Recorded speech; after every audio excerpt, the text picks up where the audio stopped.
Hello दोस्तों, बेलिस्म academy YouTube channel में आपका फिर से बहुत बहुत स्वागत है। दोस्तों, आज के इस वीडियो में हम मोस्ट इंपॉर्टेंट क्वेश्चंस को सॉल्व करने वाले हैं जो कि आपके यूपी टेट, सुपर टेट, साथ ही साथ आपके यूपी पीईटी एग्जाम के लिए मोस्ट इंपॉर्टेंट है। दोस्तों, इस वीडियो में मैंने सारे क्वेश्चन सेलेक्टेड लिए हैं जो कि आपके सिलेबस पर बेस्ड होंगे, साथ ही साथ आपके प्रीवियस ईयर क्वेश्चन पर बेस्ड होंगे। तो वीडियो को ध्यान से देखिएगा और वीडियो के लास्ट में मुझे जरूर बताइएगा कि आज के इस वीडियो में आपके कितने क्वेश्चन सही हुए। तो बिना देरी करते हुए चलो शुरू करते हैं सबसे पहले क्वेश्चन से। सबसे पहला क्वेश्चन है, महाराष्ट्र का सुकरात किसे कहा जाता है? ऑप्शन आपके सामने है Bal Gangadhar Tilak, option B Gopal Deshmukh, option C Gopal Krishna Gokhale या फिर ऑप्शन डी महादेव गोविंद रानाडे।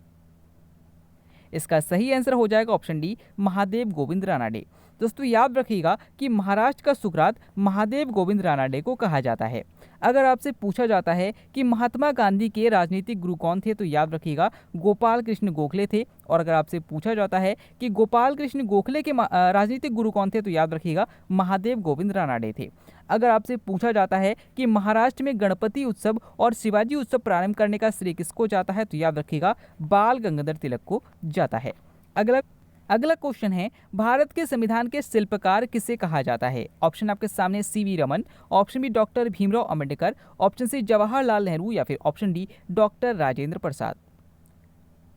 इसका सही आंसर हो जाएगा option B doctor Bhimrao Ambedkar. दोस्तों, याद रखिएगा कि बाबा साहेब अंबेडकर को भारत के संविधान के शिल्पकार के रूप में जाना जाता है। अगर आपसे पूछा जाता है कि द प्रॉब्लम ऑफ रूपीज पुस्तक किसकी है, तो याद रखिएगा डॉक्टर भीमराव अंबेडकर की है। और अगर आपसे पूछा जाता है कि आधुनिक युग का मनु किसे कहा जाता है, तो याद रखिएगा डॉक्टर भीमराव अंबेडकर को ही कहा जाता है।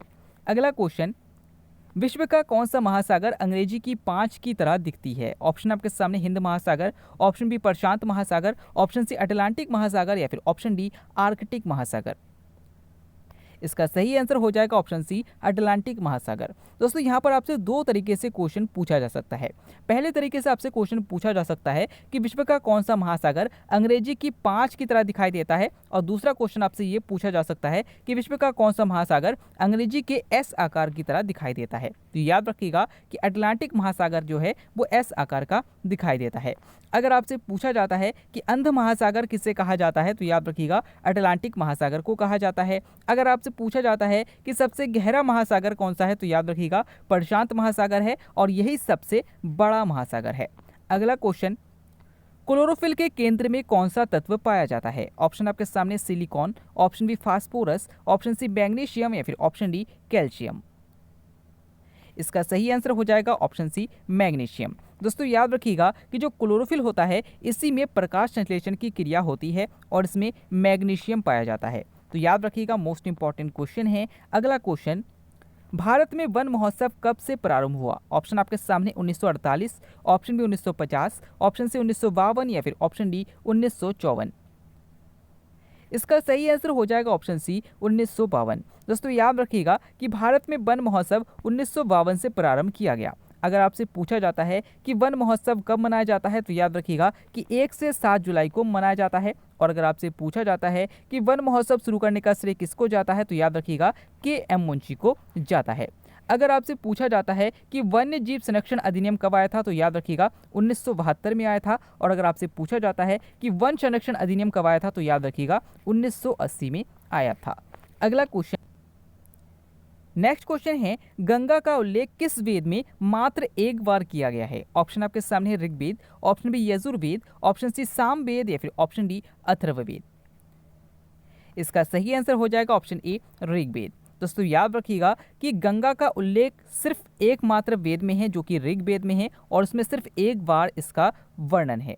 अगर आपसे पूछा जाता है कि किस वेद में संगीत का वर्णन है, तो याद रखिएगा सामवेद में है। और अगर आपसे पूछा जाता है कि सबसे प्राचीन वेद कौन सा है, तो याद रखिएगा ऋग्वेद है। अगला क्वेश्चन, दक्षिणी गोलार्ध में वर्ष का सबसे लंबा दिन कब होता है? ऑप्शन आपके सामने है 22 दिसंबर, ऑप्शन बी 23 दिसंबर, ऑप्शन सी 24 दिसंबर या फिर ऑप्शन डी 25 दिसंबर। इसका सही आंसर हो जाएगा ऑप्शन ए 22 दिसंबर। दोस्तों, याद रखिएगा कि दक्षिणी गोलार्ध में वर्ष का सबसे लंबा दिन 22 दिसंबर को होता है और उत्तरी गोलार्ध में यह दिन जो होता है यानी कि सबसे लंबा दिन जो होता है वो 21 जून को होता है। तो दोनों क्वेश्चन पूछा जाता है, याद रखिएगा। अगला क्वेश्चन, विश्व का सबसे बड़ा बौद्ध मंदिर किस देश में है? ऑप्शन आपके सामने भारत, ऑप्शन बी चीन, ऑप्शन सी इंडोनेशिया या फिर ऑप्शन डी श्रीलंका। इसका सही आंसर हो जाएगा ऑप्शन सी इंडोनेशिया। दोस्तों याद रखिएगा कि विश्व का सबसे बड़ा बौद्ध मंदिर इंडोनेशिया में है। कई लोग इसमें गलती करते हैं, कई लोग इसमें भारत को टिक करते हैं या फिर चीन को टिक करते हैं, लेकिन याद रखिएगा इसका सही आंसर होगा इंडोनेशिया। इंडोनेशिया में सबसे बड़ा बौद्ध मंदिर स्थित है। अगला क्वेश्चन, मानव शरीर के किस अंग में यूरिया का निर्माण होता है? ऑप्शन आपके सामने अग्नाशय, ऑप्शन बी यकृत, ऑप्शन सी आमाशय या फिर ऑप्शन डी छोटी आंत। इसका सही आंसर हो जाएगा ऑप्शन बी यकृत। दोस्तों याद रखिएगा कि यकृत जो ग्रंथि होती है ये मानव शरीर की सबसे बड़ी ग्रंथि होती है और इसी में यूरिया का निर्माण होता है। अगर आपसे पूछा जाता है कि मानव शरीर का जैव रासायनिक प्रयोगशाला किस अंग को कहा जाता है, तो याद रखिएगा यकृत ग्रंथि को कहा जाता है। अगला क्वेश्चन, ध्रुव तारा किस दिशा को इंगित दिखाता है? ऑप्शन आपके सामने उत्तर, ऑप्शन बी दक्षिण, ऑप्शन सी पूरब या फिर ऑप्शन डी पश्चिम। इसका सही आंसर हो जाएगा ऑप्शन ए उत्तर। दोस्तों याद रखिएगा कि जो ध्रुव तारे होते हैं वो इस तरीके से होते हैं, जिनमें 4 तारे जो होते हैं वो इस तरीके से होते हैं और 3 तारे कुछ इस तरीके से एक लाइन में होते हैं। इनमें जो लाइन वाली ये तारे हैं इस सीध में अगर देखा जाए तो इधर जो तारे हैं इस सीध में उत्तर दिशा पाया जाता है। तो याद रखिएगा कि उत्तर दिशा को ध्रुव तारा इंगित करता है। अगला क्वेश्चन है, सबसे बड़ा महाकाव्य कौन सा है? ऑप्शन आपके सामने है Ramayana, option B Prithviraj Raso, option C Mahabharata या फिर ऑप्शन डी रासतरंगिणी। इसका सही आंसर हो जाएगा ऑप्शन सी महाभारत। दोस्तों याद रखिएगा कि जो महाभारत है ये सबसे बड़ा महाकाव्य है। अगर आपसे पूछा जाता है कि महाभारत की रचना किसने की थी, तो याद रखिएगा वेद व्यास ने की थी। अगर आपसे पूछा जाता है कि रामायण की रचना किसने की थी, तो याद रखिएगा कि रामायण की रचना वाल्मीकि जी ने की थी। अगर आपसे पूछा जाता है कि पृथ्वीराज रासो की रचना किसने की थी, तो याद रखिएगा चंद्रबरदाई ने की थी और रासतरंगी की जो रचना है वो कल्हड़ ने की थी। अगला क्वेश्चन, वायरस की खोज किसने की थी? यानी कि विषाणु की खोज किसने की थी? ऑप्शन आपके सामने है Leeuwenhoek, option B Robert Koch, option C Ivanovsky या फिर ऑप्शन डी हैनीमैन।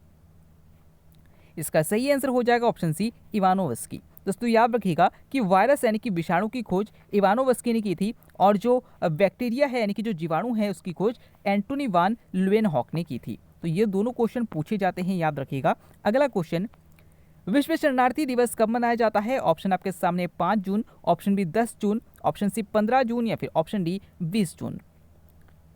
इसका सही आंसर हो जाएगा ऑप्शन डी 20 जून। दोस्तों याद रखिएगा कि विश्व शरणार्थी दिवस 20 जून को मनाया जाता है और अगर आपसे पूछा जाता है कि विश्व पर्यावरण दिवस कब मनाया जाता है, तो याद रखिएगा 5 जून को मनाया जाता है। अगला क्वेश्चन, भारत को पहला नोबेल पुरस्कार किस क्षेत्र में मिला है? ऑप्शन आपके सामने अर्थशास्त्र, ऑप्शन बी चिकित्सा, ऑप्शन सी साहित्य या फिर ऑप्शन डी भौतिकी। इसका सही आंसर हो जाएगा ऑप्शन सी साहित्य। दोस्तों याद रखिएगा कि भारत को पहला नोबेल पुरस्कार रविंद्रनाथ टैगोर जी को दिया गया था और उनकी जो रचना थी, जो उनका कह सकते हैं कि जो उनका जो उपन्यास था जिसका नाम था गीतांजलि, उसके लिए उनको साहित्य के क्षेत्र में सबसे पहला नोबेल पुरस्कार भारत की तरफ से मिला था।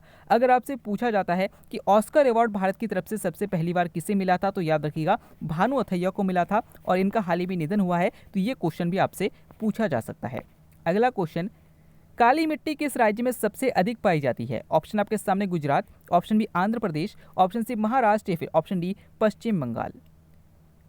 इसका सही आंसर हो जाएगा ऑप्शन सी महाराष्ट्र। दोस्तों याद रखिएगा कि जो काली मिट्टी है सबसे अधिक महाराष्ट्र में पाई जाती है और काली मिट्टी को ही रेगुड़ मिट्टी के नाम से भी जाना जाता है।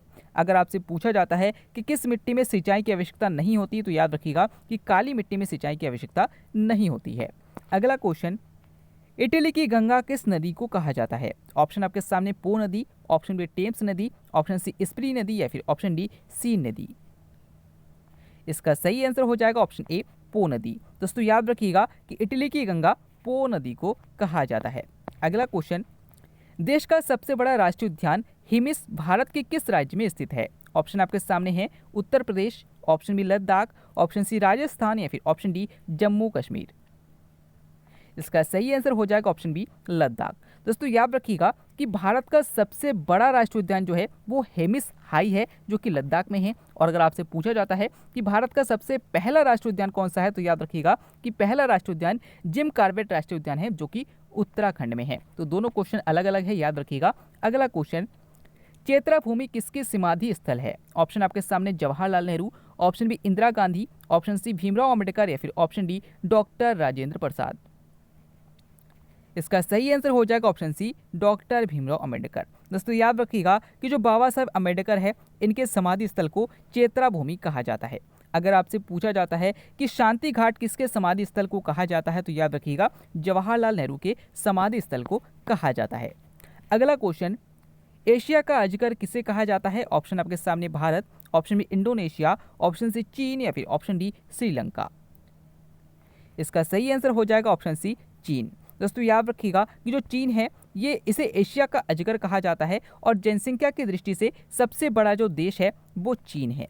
अगला क्वेश्चन, अर्धगंगा किस नदी को कहा जाता है? ऑप्शन आपके सामने Kaveri, option B Godavari, option C Krishna या फिर ऑप्शन डी सतलज। इसका सही आंसर हो जाएगा ऑप्शन ए कावेरी। दोस्तों याद रखिएगा कि जो कावेरी नदी है इसे अर्धगंगा के नाम से भी जाना जाता है। अगर आपसे पूछा जाता है कि दक्षिण गंगा किसे कहा जाता है तो याद रखिएगा गोदावरी नदी को कहा जाता है। और अगर आपसे पूछा जाता है कि दक्षिण भारत की गंगा किसे कहा जाता है तो याद रखिएगा कावेरी नदी को कहा जाता है। अगला क्वेश्चन, भारत में दूसरी सबसे ज्यादा बोली जाने वाली भाषा कौन सी है? ऑप्शन आपके सामने Maithili, option B Bhojpuri, option C Bangla या फिर ऑप्शन डी तमिल। इसका सही आंसर हो जाएगा ऑप्शन सी बांग्ला। दोस्तों याद रखिएगा कि भारत में सबसे अधिक हिंदी बोली जाती है और दूसरे नंबर पर सबसे अधिक बांग्ला बोली जाती है। अगर आपसे पूछा जाता है कि विश्व में सबसे अधिक कौन सी भाषा बोली जाती है तो याद रखिएगा अंग्रेजी बोली जाती है और दूसरे नंबर पर मंदारिन बोली जाती है। अगला क्वेश्चन, शक जनपद का आरंभ किसने किया था? ऑप्शन आपके सामने चंद्रगुप्त प्रथम, option B Kanishka, option C Vikramaditya या फिर ऑप्शन डी अशोक। इसका सही आंसर हो जाएगा ऑप्शन बी कनिष्क। दोस्तों याद रखिएगा कि शक जनपद का जो आरंभ है वो 78 ईस्वी में कनिष्क के द्वारा किया गया था। अगला क्वेश्चन, पंजाब का टैगोर किसे कहा जाता है? ऑप्शन आपके सामने Milkha Singh, option B Honey Singh, option C Puran Singh या फिर ऑप्शन डी दारा सिंह। इसका सही आंसर हो जाएगा ऑप्शन सी पूरन सिंह। दोस्तों याद रखिएगा कि पूरन सिंह को पंजाब का टैगोर भी कहा जाता है। अगला क्वेश्चन, संविधान के भाग 9 में किसका वर्णन है? ऑप्शन आपके सामने पंचायत, ऑप्शन बी निर्वाचन, ऑप्शन सी राजभाषा या फिर ऑप्शन डी आपात उपबंध। इसका सही आंसर हो जाएगा ऑप्शन ए पंचायत। दोस्तों याद रखिएगा कि भारतीय संविधान के भाग 9 में पंचायत का उल्लेख है, भाग जो 17 है उसमें राजभाषा का उल्लेख है और भाग 18 में आपातकाल का प्रबंध है। नेक्स्ट क्वेश्चन है, विश्व की प्रथम परखनेली शिशु कौन है? ऑप्शन आपके सामने है चांदनी, ऑप्शन बी खुशबू, ऑप्शन सी इंदिरा या फिर ऑप्शन डी लूसी ब्राउन। दोस्तों इस क्वेश्चन का आंसर आपको हमें कमेंट के द्वारा बताना है। इस क्वेश्चन को मैंने कल के वीडियो में करा दिया था, तो अगर आपने कल का वीडियो ध्यान से देखा होगा और समझा होगा तो आप इसका आंसर जरूर कर पाएंगे। आज का वीडियो आपको कैसा लगा, साथ ही साथ आज के वीडियो में आपके कितने क्वेश्चन सही हुए कमेंट करके जरूर बताइएगा। साथ ही साथ अगर आप फेसबुक पेज और टेलीग्राम ग्रुप को ज्वाइन करना चाहते हैं तो डिस्क्रिप्शन में लिंक दिया गया है, वहां से आप ज्वाइन कर सकते हैं। हम फिर से लौटेंगे एक नया इंटरेस्टिंग वीडियो लेकर, तब तक के लिए देखते रहिए, सीखते रहिए।